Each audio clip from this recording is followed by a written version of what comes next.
En Pontevedra, a 9 de noviembre de 2019. Reunido el jurado calificador, encargado de fallar el premio Tertulia de Carabela en su primera edición, año 2019, y después de considerar y valorar distintas candidaturas, tanto de personas como de entidades, ha acordado por unanimidad que el merecedor de tal galardón es el Ateneo de Pontevedra. La Tertulia de Carabela ha ponderado la encomiable tarea cultural que el Ateneo de Pontevedra viene desarrollando durante los últimos años y muy particularmente en el curso 2018-2019. El jurado ha subrayado que la labor del Ateneo no solo ha sobresalido por el enorme número de actividades promovidas, sino también por el interés y por la variedad de su programación en general. Conferencias, charlas y debates, presentaciones de libros, recitales y actos poético-musicales, exposiciones pictóricas y escultóricas, talleres fotográficos, viajes culturales y un sinfín componen este magnífico bagaje cultural. Además, el Ateneo de Pontevedra no ha concentrado sus actos en un solo lugar, sino que ha utilizado diversas salas y locales de esta ciudad para realizar dichas actividades, desde esta sala de Monón hasta el Teatro Principal, pasando por la Casa das Campás, el Museo Provincial o incluso la Librería Paz. Finalmente, la Tertulia del Carabela ha valorado muy especialmente que el Ateneo de Pontevedra ha realizado su labor con una total independencia. Firmado César Portela, José Fortes, Modesto Barcia, Rafael López, Marcial Gondar, Daniel Pino, Valentín Carrera, Miguel Barros, Basilio Lourenzo, Benito Montero, Guillermo Meijón, Anxo Cavada, Damián Álvarez, Antonio Barrio Nuevo y Eddie Williams. A continuación... En este sentido, las actividades culturales, sean individuales o colectivas, tienen como vocación iluminar a la sociedad, pero necesitan desarrollarse en un ecosistema que tiene como atmósfera la libertad. El grupo cultural premiado este año, según ha hecho público el periodista Rafael López Torre, es el Ateneo, nombre de resonancias clásicas acentuadas por esa nave griega que figura en su lema, la nave que, según la tradición, arribó hasta Rías con Teucro a bordo. El premio diseñado por César Portela sobre un dibujo de Ramón Peña es una carabela, que no solo hace referencia a nuestra tertulia, sino a la embarcación con la que nuestro país y Pontevedra, a comienzos de la modernidad, se abrieron a los horizontes planetarios. En la memoria de mi generación aún resuenan los ecos tardofranquistas de ciclos culturales que estremecieron la ciudad, como el de Teilhard de Chardin o el de cristianismo y socialismo. Por esa senda camina el Ateneo de hoy, sin cambiar el rumbo, con la proa siempre al viento de la libertad. Por eso le hemos concedido este premio. Enhorabuena.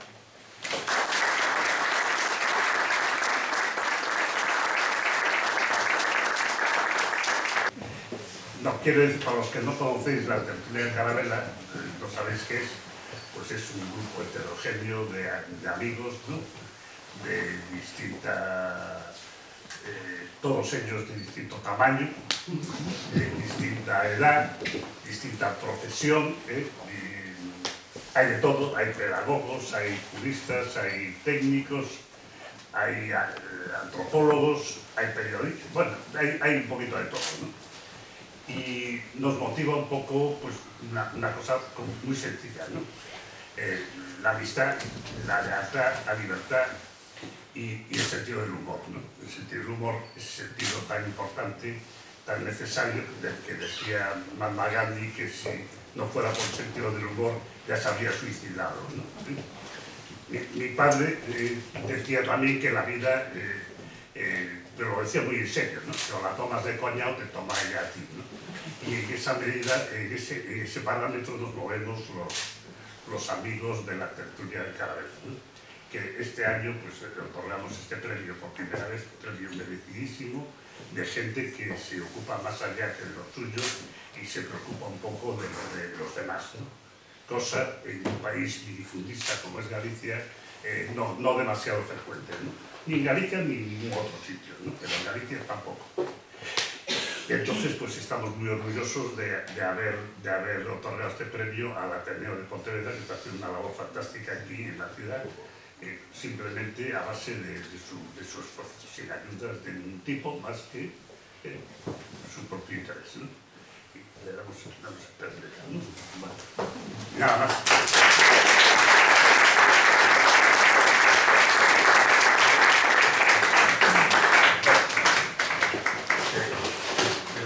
Te lo voy antes después. Bueno, es una charrada, pero que hace mención a lo que estamos hablando, ¿no? Bueno.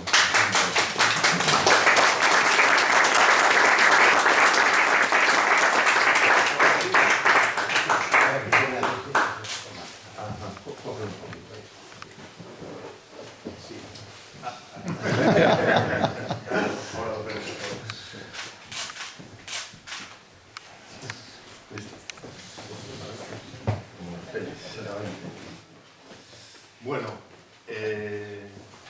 bos días, e vades ter que perdonar porque a concesión deste premio por parte da Tertulia Carabela o que me exixiu foi preparar, claro, unha resposta na medida do agradecimento e do cariño con que recibimos este precio e do recoñecemento, e a verdade é que sai un pouco longo e, polo tanto, xa de antemán xa vos pido disculpas, de acordo? E para non demoralo demasiado vou empezar. Bos días e agradecidísimos polo vosso acompañamento hoxe aquí na sala Nemolón. Sempre que presento un acto ou coordino unha actividade do Ateneo, comezo agradecendo a presencia ou participación do público, porque ademais dunha elemental norma de cortesía, consideramos que os foros de debate e divulgación cultural teñen un papel significativo e preponderante na medida en que sexan capaces de alentar e conxugar a pluralidade das ofertas, un tratamento riguroso dos temas e, do mesmo tempo, concitar o interese da ciudadanía. Coido que eses son os eixos dunha metodoloxía e dunha acción irrenunciable. Polo tanto, grazas por estardes aquí. En segundo lugar, e non por citalo, en segundo lugar, menos importante, quería falar do lugar onde estamos. Dende o minuto 1 en que Mauro Lomba puxo en marcha, abriunos as portas deste espazo, creo que non é exasero se digo que ficamos fascinados. E ficamos fascinados non só polo moderno, atrevido e sensible tratamento de reforma en sí, toda unha declaración de principios estéticos e arquitectónicos, senón pola versatilidade que Mauro desexaba imprimirlle a unha proposta diferente e novidosa, que surde dende o privado con vocación ciudadán, sen outros límites que non sexan os que identifican as semánticas culturais nas distintas linguaxes en que poden manifestarse, incluso no esperanto magmático en que varias linguaxes dialogan entre sí, sexan musicais, poéticas, plásticas, no campo da investigación e do ensaio, a través da divulgación informativa inserida na metodoloxía académica das ciencias sociais, nos eidos da política, da socioloxía ou da historia. A isto debemos sumar o avatar necesario que se precisa para que un proxecto desta natureza, coa xenerosidade como aminoácido esencial no seu código xenético, non só non apareza da nada, senón que consiga abrirse camiño, ter e obter visibilidade, manterse, o que desexamos ferventemente que teña continuidade. Este avatar necesario non é outro que a figura do seu promotor e xestor. Mauro aúna moitas características salientables. Voume centrar en dúas. A primeira, o interese que deposita en todo o que facemos, formulamos e falamos. E xa vos digo que ás veces hai que ter bastante paciencia para aturarnos. Se a iso lle sumamos unha cortesía tan seductora como amable, o colofón é que resulta moi atractivo traballar con Mauro. Tanto que ás veces me temo tendemos a abusar da súa alta comprensión. A segunda característica é a independencia, liberdade máis confianza que transmite Mauro, algo que parece básico, moi elemental, pero que é moi complexo. Non teño dúbidas ao catalogar o espazo Nemonón como o fenómeno cultural máis importante aparecido na cidade nos derradeiros anos. Tal vez a frecha de Cupido con que nos agasalla a tertulia do Carabela oscilou entre estas dúas dianas.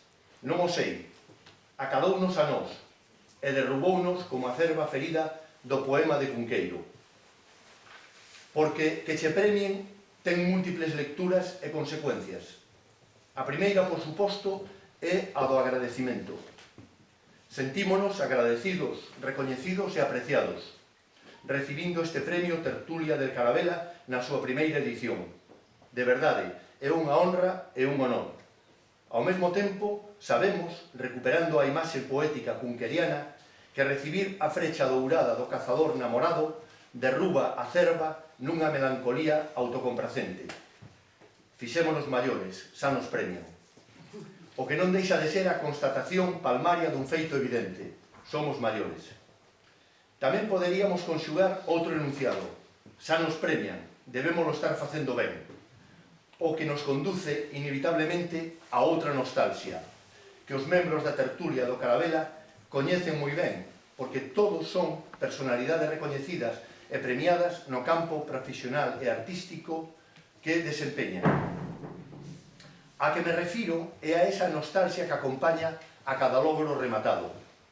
O feito logrado é unha satisfacción, pero todos somos conscientes que ao mesmo tempo é unha vela que se apaga. A melancolía de botar a vista atrás, revisar o que fixemos, saber de onde vimos, memoria máis historia, rasgos e peculiaridades dun magma humano que, como nas memorias de Pablo Neruda, nos convida a confesar que hemos vivido. O Ateneo de Pontevedra aparece no ano 1963 nunha pequena capital de provincia ancorada a unha ditadura que daquela levaba 23 anos de existencia. España viña de sofrer unha terrible guerra civil da que Galicia quedou excluída en frontes e trincheiras. A forma apocalíptica que adquiriu o cabalo da guerra en Galicia e en Pontevedra foi o dunha espantosa represión e persecución.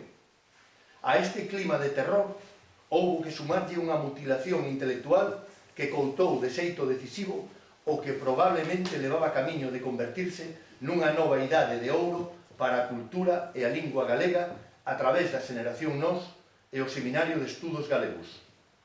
A Segunda República Española, ademais de moitas outras reformas, foi un estourido de paixón pola cultura e a instrución pública. Pontevedra era un dos faros intelectuais que avivaban esa paixón a través de figuras e institucións que lle concederon á cidade un brillo que deslumbrou ao resto de Galicia. O que veu a continuación, a Pontevedra artística, literaria, científica, musical, vai padecer o que poderíamos denominar unha regresión de ser foco de universalidade a cativo localismo ramplón. A luz que portaban os xigantes esmoreceu e a longa noite de pedra anunciada por Celso Emilio Ferreiro estendeuse sen remedio e sen freo por todos os recantos con forma de sudario que Luis Pimentel definiu como esa sábana de medo. Baixo a bota do que ven glosar o poeta exiliado León Felipe, Franco, tuya es la hacienda, la casa, el caballo y la pistola, mía es la voz antigua de la tierra, en Pontevedra, o que podemos denominar desenrolo cultural, quedou reducido perdón, equivoqueime de página estaba na página 4, 5 quedou reducido ao que se investiga, elabora e edita no exclusivo ámbito do Museo de Pontevedra e, aínda que dubido que tal cousa poida concebirse como cultura, nos apéndices ideolóxicos do novo réxime, baixo a concepción sintagmática elaborada por Sánchez Mazas e Dionisio Ridruejo, ao que se denominou nacionalcatolicismo. Pontevedra vexeta nunha práctica de vicios e virtudes propios dunha sacristía tridentina. Dous gromos florecen neste ermo, en terminoloxía de Noriega Varela, que así titulou o seu poemario primeiro, libro editado en galego após da guerra, Do Ermo, Nada máis ha caído. O primeiro gromo é unha colección poética que ten a audacia dun pirata e a esperanza dun milagre. Sabedes que estou falando da colección Benito Soto de poesía, libros de bitácora dunha singular tripulación de compoñedores da palabra dispostos a trazar as coordenadas dos novos rumbos literarios desde os peiraos da Moureira no ano de 1949. No ano de 1965, nas oficinas da Delegación Provincial de Turismo, nas mesmas oficinas onde 11 anos antes, en 1954, comezara o labor do Cineclub de Pontevedra, co que vai compartir socios e inquedanzas, realiza o seu primeiro acto público o Ateneo de Pontevedra. Cales son os rasgos e peculiaridades deste primeiro Ateneo? Coido que desentrañalo sería un labor bastante máis extenso do que pretende este parladoiro. Con todo, aportarei dúas liñas de achegamento á cuestión que me parece necesario ter en consideración para entendelo. A primeira indica que o Ateneo non surde de sectores organizados políticamente de oposición ao réxime franquista. Ese primeiro grupo fundador é unha amalgama ideolóxica de demócratas cristianos, socialdemócratas, socialistas e persoas afín ao réxime na órbita pastoral conciliadora triunfante no Concilio Vaticano II. A segunda xira arredor dunha pregunta: que pretendían fundando un Ateneo? Coido que, por unha banda, poñer a Pontevedra no mapa do que estaba pasando. O que é o mesmo, romper co illamento cultural da cidade. Por outra, a necesidade de que algo se movese a través dunha aposta ao día, un ayornamento cultural na estela teórica das propostas do Partido Comunista de España sobre a reconciliación nacional, unha alianza de todas as forzas democráticas para poñerlle fin pacíficamente á ditadura, ou sexa, un ensaio fracasado do que posteriormente sería coñecido como o espírito da transición. O Ateneo constitúese logo como unha táboa redonda oficiada por catedráticos, abogados, funcionarios, arquitectos, escritores e médicos. A fronte do cal se sitúa un notorio rei Arturo, que a súa vez é notario, profesión nada sospeitosa de conspiración, cuxo nome era Alfonso Zulueta de Az, primeiro presidente do Ateneo. Esta, por suposto, é a visión literaria que aparece na novela de Gonzalo Torrente Ballester, La saga fuga de J.B., unha Pontevedra transfigurada en cidade mítica que levita, Castroforte de Baralla, cunha cafetería Camelot, onde un círculo de personaxes, nunha sucesión de tertulias, debaten e dialogan sobre unha realidade tan ficticia como real, tan aparente como figurada, tan carnal como espiritual. Torrente é un dos grandes narradores de Pontevedra a través dese universo joyceano que é a saga Fuga, onde o Ateneo está e non está, emerxe ou se oculta, solapadas as identidades un continuo xogo de metamorfoses, que é unha condición ou cualidade inevitable para sobrevivir nunha dictadura. Pero unha dictadura é unha dictadura, aínda que nos la queiran facer pasar por un internado con reglas monásticas de exercicios espirituais e disciplina inglesa. A década máis un lustro que vai do ano 65 a 1980 é de tal complexidade que na transformación do país que excedería con moito a pretensión deste agradecemento, que, como vedes, e disculpade, se estende. Sintetizo. Se produce nesta década, baixo o meu punto de vista, un fenómeno social que incide de cheo no eido cultural derivado da aparición dun novo paradigma. Estoume referindo á Revolución Cultural do maio do 68, fundamentalmente nas ciencias sociais e de forma telúrica nos costumes e na acción política. España e Pontevedra non quedan a marxen deste tremor que, en forma de revolta imaginativa, transforma a revolución nunha consigna e os textos sagrados nun panfleto situacionista, la sociedade do espectáculo, e non el libro rojo, que é o que sae perdendo deste combate. París, e non Moscú, nin Pequín, como sucedera en 1789, indica o camiño. As estruturas de todos os foros e laboratorios sociais reciben ondas deste maremoto. O Ateneo de Pontevedra, fiel a un ADN profundamente liberal, na tradición teórica norteamericana e socialdemócrata, agudiza as súas contradicións internas nun momento histórico onde o zoom politicón aristotélico reclama o trono de Zeus no Olimpo da palabra e todo se enmaraña en urxencias políticas. Tal vez os únicos que conseguiron de algún xeito manterse a marxe desta febril infección electoral e a súa saturación en forma de desencanto foron dous ateneístas de semellante pelaxe e aura compartida, Juan Vidal Fraga e Remigio Nieto. Voume centrar no primeiro deles, porque ademais de ocupar a presidencia do Ateneo durante aproximadamente unha década, concita unha fascinación digna de ser esbozada. Os tópicos sobre Juan, quijotesco, extravagante, bohemio, vallinclanesco ou troyano, extraordinario xadrecista, lector compulsivo, tertuliano doutra época, de formas e maneiras exquisitas, noctámbulo empedernido, son literalmente certas. Pero Juan trascendía os clichés. Intelectual que non creía na dialéctica como método de confrontación, aínda que estaba extraordinariamente preparado para exercela, practicaba, no sentido machadiano, unha bondade, unha xenerosidade que ia máis alá dos límites da amistade e rapidamente establecías con el complicidades que tiñan máis que ver coas lóxicas atemporais da fraternidade intelectual que con unha cotidianidade que de cote acababa por esgotalo e defraudalo. Juan majestáticamente sabía, a través dunha ironía magistral salpimentada de escepticismo, que a realidade é un monstro que sempre acaba por derrotarnos. O tempo e a memoria se alían para confundirnos e xogan vaidosamente con nós ata que no labirinto biográfico do asombro surde o Minotauro e a impúdica trascendencia de un día máis adquire a cualidade transparente do esquezo, da desaparición.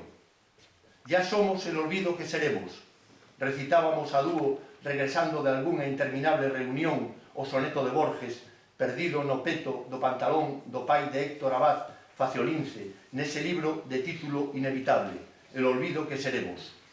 Juan representaba no Ateneo a esencia misma do ateneísmo. Tamén a continuidade histórica. Mantivo o Ateneo vivo, exangüe pero vivo, nuns anos de caótica vitalidade onde poñer fin ao pasado semeñaba un mandato divino e unha maldición avernal, as dúas admonicións a un tempo.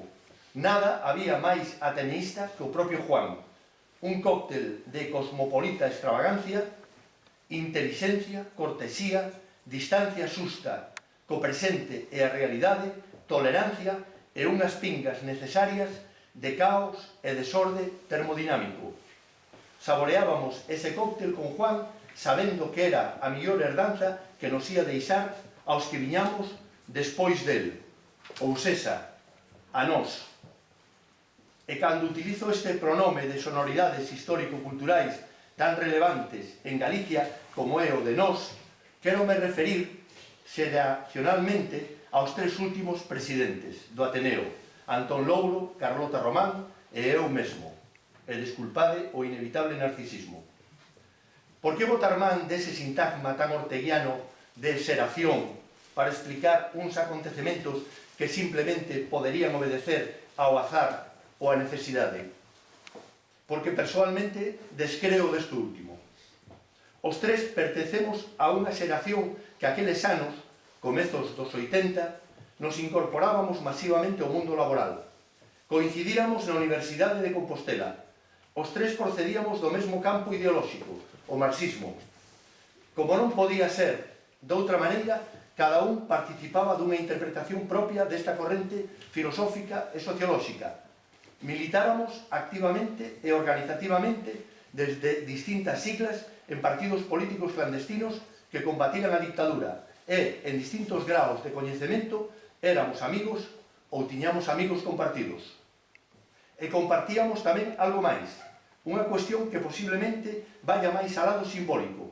Ningún dos tres éramos pontevedreses de orixe.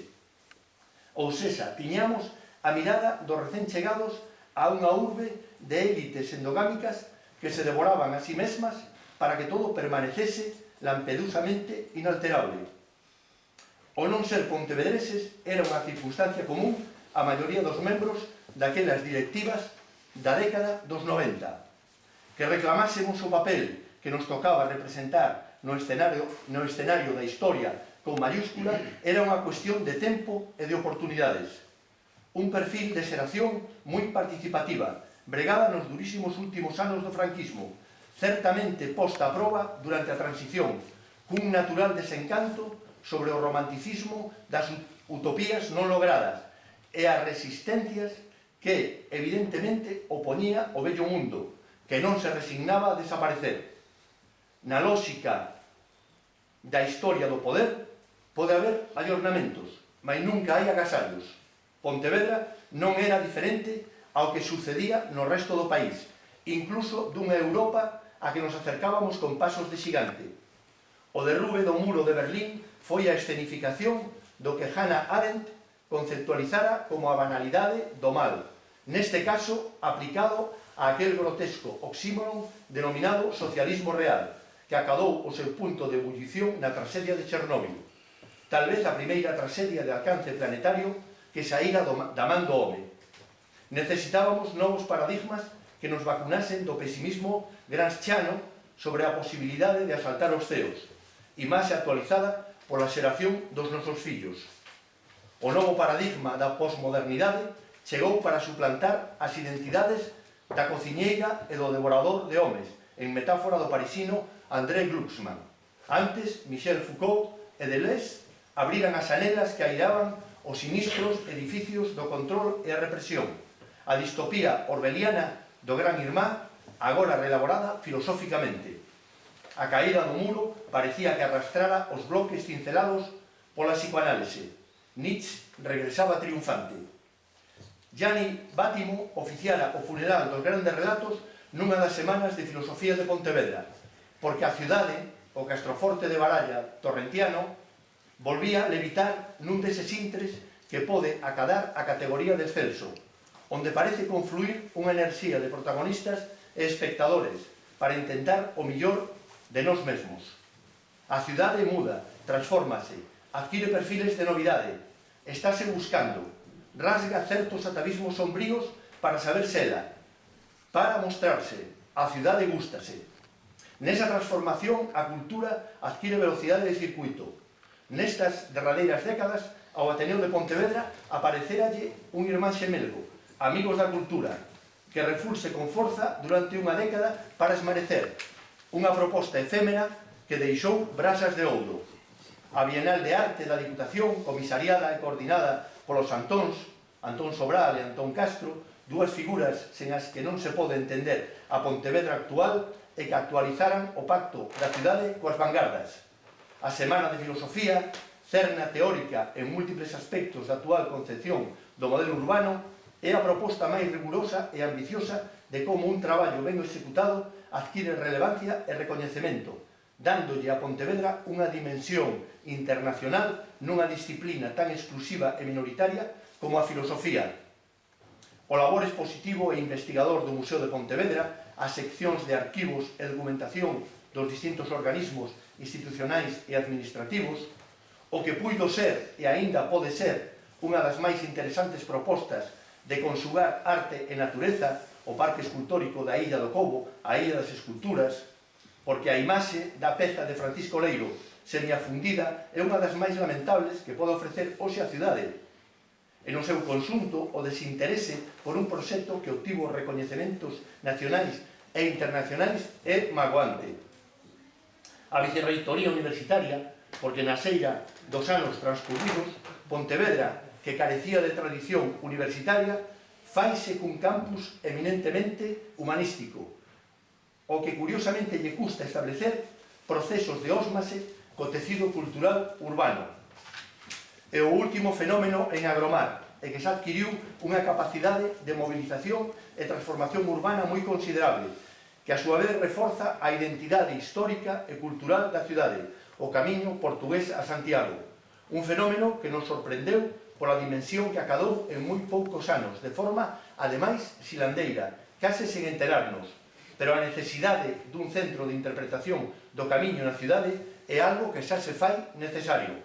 En fin, que o binomio cidade e cultura en Pontevedra funciona, que invertir en cultura é invertir en progreso, riqueza e futuro, que Pontevedra debe aspirar a ser elixida Cidade Cultural Europea. O Ateneo de Pontevedra é un humilde actor neste gran teatro urbano da vida, que agradecemos tamén humildemente o galardón que nos concededes. E quixera, xa por fin, despedirme traendo a colación o título dun filme do gran fabulador das ficcións humanas que foi Federico Fellini.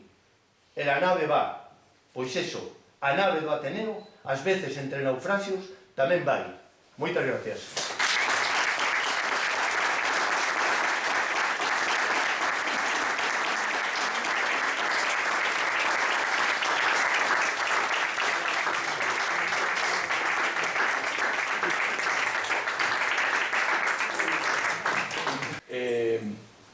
Cuando inauguramos este espacio yo dije que me gustaría que fuese un faro de luz, que fuese una ventana abierta, y lo decía un poco pensando en que todas las pantallas encendidas que dice Antón Patiño, todas las televisiones, todo lo que está ocurriendo hoy en día realmente lo que nos está es cegando, y dar la oportunidad, la palabra a cualquier persona que tenga algo que contar diferente me parece que es la clave de sobrevivir, de ser capaces de cruzar ese estrecho también.